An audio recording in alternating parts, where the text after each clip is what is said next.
Be ready. Start.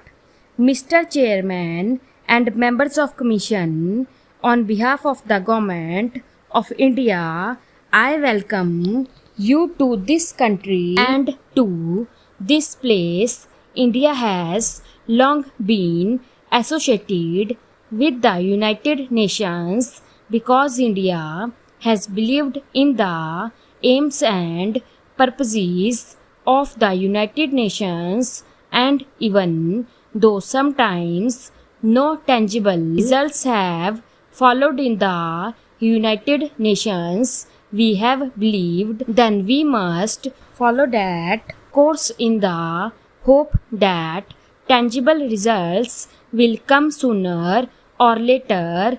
We have taken part in your various commissions because we have felt that quite apart from the political aspect of the United Nations, the economic aspect is at least as important, if not more important. Indeed, we cannot consider the one without the other. Politically, we have not met with great success so far, but I think that if we succeed in the economic field, that will affect the political field also. There has been talk in the past of one world in the political sense, but it is even more important to consider it in the economic sense. You are meeting here to deal with Asia and Asia's problems because we cannot escape looking at almost any problem except in the global context today. Asia is big enough and the subjects you have to deal with are vast and of very great importance. The governor of Madras referred to the numerous papers and memoranda that you have before you, and I feel rather overwhelmed when I look at all these files and paper, and when I see all these experts, because I can only speak as a layman. But while experts are quite inevitable in the modern world, sometimes I have a feeling that they become very impersonal and look at problems as if they were mathematical and algebraic formula.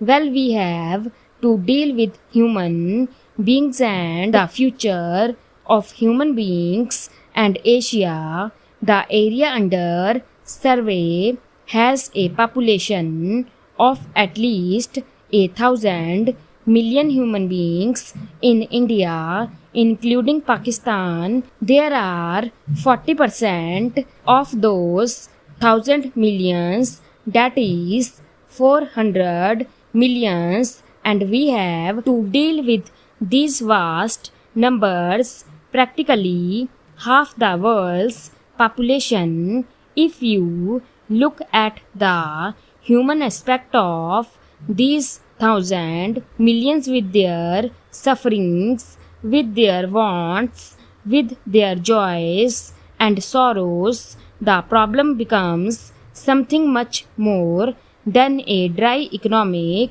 problem which you have to solve. Now, for many years past, most of these problems have been considered in the world context, and I had a feeling, and I still have that feeling, that the continent of Asia is somewhat neglected, somewhat overlooked.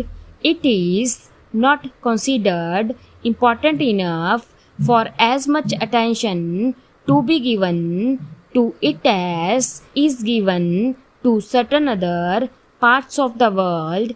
Possibly that has been so because most of the people who were considering these problems were themselves intimately connected with the other parts of the world, and naturally they thought of them in the first instance. Naturally, also, if I have to consider these problems, I would attach more importance to Asia because it affects me more intimately.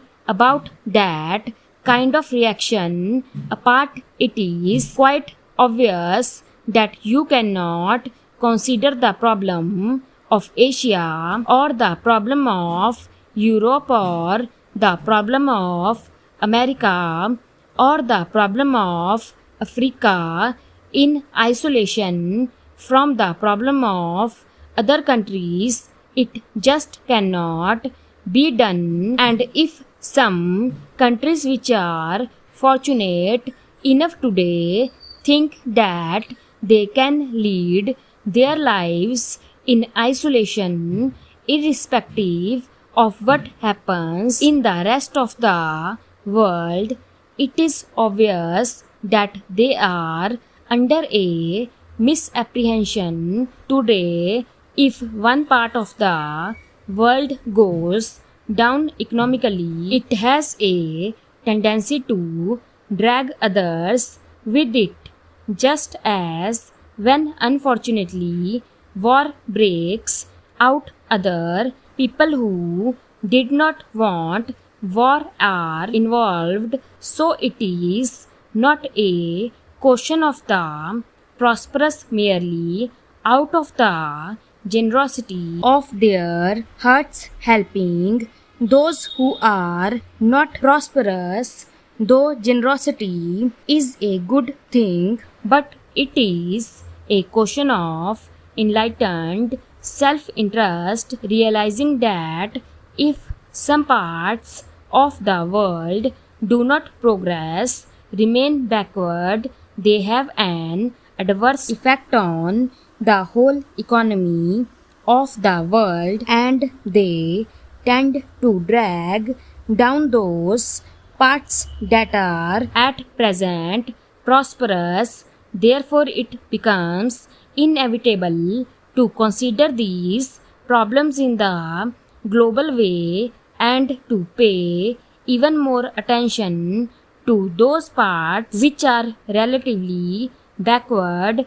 Asia has been for generations past in a some static and backward condition, but during the last few years mighty forces have been at work in Asia.